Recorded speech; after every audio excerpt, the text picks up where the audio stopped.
What's up everyone, the Sly Sonic fan here, and today after counting down my top 5 Resident Evil antagonists and protagonists, I'm going to be counting down my top 5 Resident Evil characters, which will essentially be both lists put into one. Resident Evil is a series of a plethora of background lore, intriguing stories, and characters, and I don't think we really take the time to appreciate its expansive nature. Not just storyline wise, but character wise as well.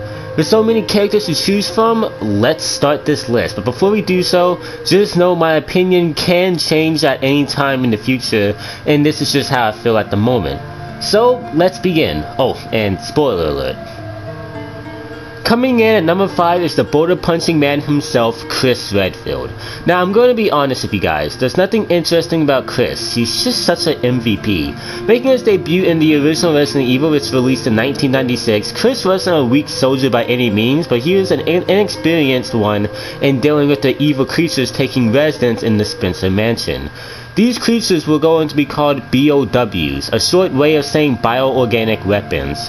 However, as the series progresses, Chris' constant encounter with the BOWs, along with his heated rivalry with my boy Wesker, encourages him to get stronger, and so the beefy boulder-punching BSAA soldier known as Chris Redfield is born.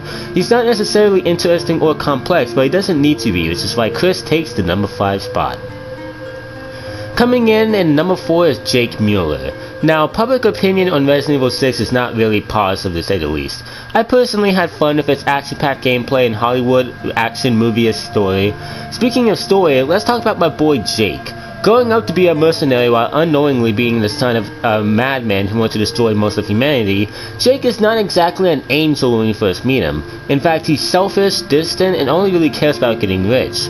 However, throughout the course of the game, Sherry's optimism and heroism slowly gets to him, and he goes from a shallow mercenary who didn't care for others similar to his father, to a hero who saves the world. And plus, his chill and jokey nature makes him more fun and gives off some Leon vibes. Overall, Jake is a very likable character, and it'd be great to see him make an appearance in a future Resident Evil game. That's why Jake comes in at number 4. Coming in the number 3 spot is Sherry Birkin. Sherry is probably one of the most interesting characters in Resident Evil. When I first introduced to Sherry in Resident Evil 2, which was released back in 1998, Sherry was a helpless little girl trying to escape a infected place precinct that contained creatures, her mutating father, and her nutty mother. Any child would be traumatized by those events, and to be honest, Sherry probably is. However, she grows up to be a nice but strong fighter combating BOWs as an agent. Even though her boss is a creepy madman, she's still a hero with a pure heart. Similar to that of Leon from RA2, except she manages to save the entire world, which is no small feat. Overall, there's something cool about a pure-hearted individual who can still kick some ass, which is why Sherry takes the number 3 spot.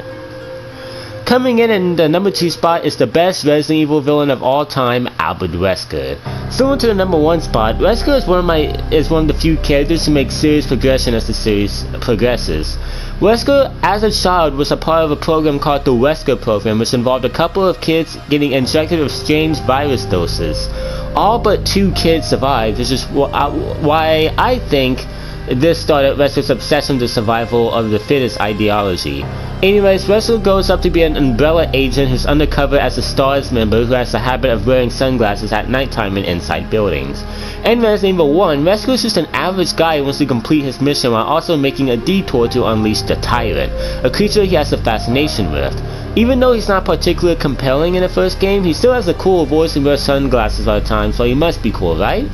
After his quote-unquote death at the hands of the Tyrant, the virus doses Wesker was injected with as a kid resurrects him with newfound abilities. That's right, my boy Wesker has superpowers. Not only that, but something else changes about Wesker.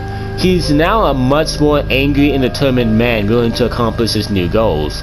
When he runs into Chris and Code Veronica, Chris hates Wesker for being a traitor, and Wesker hates Chris for being a continuous obstacle. And thus, a newfound rivalry is born. And in Resident Evil 5, Wesker is done playing games, and he's a ruthless, emotional, determined, unstoppable force, hell-bent on destroying society and creating a new one in his image. In each game, Wesker grows more intimidating and more unstoppable as his plans grow more and more sinister. Wesker is not only a compelling villain, but it's just badass overall. In fact, he was so loved by the community, people were sad to see him go in Resident Evil 5.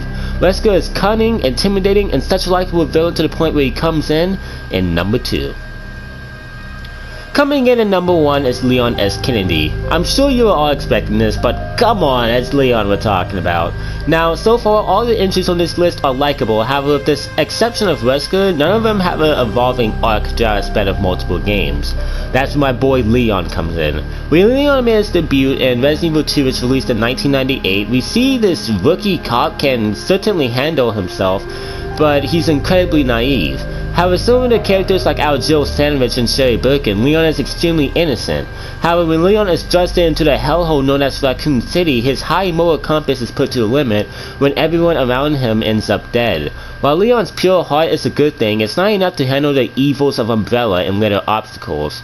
In between Resident Evil 2 and 4, Leon is recruited as a special agent due to him being one of the few survivors of Raccoon City, and over time he slowly molds into a more stone-faced soldier who can handle future BOW threats.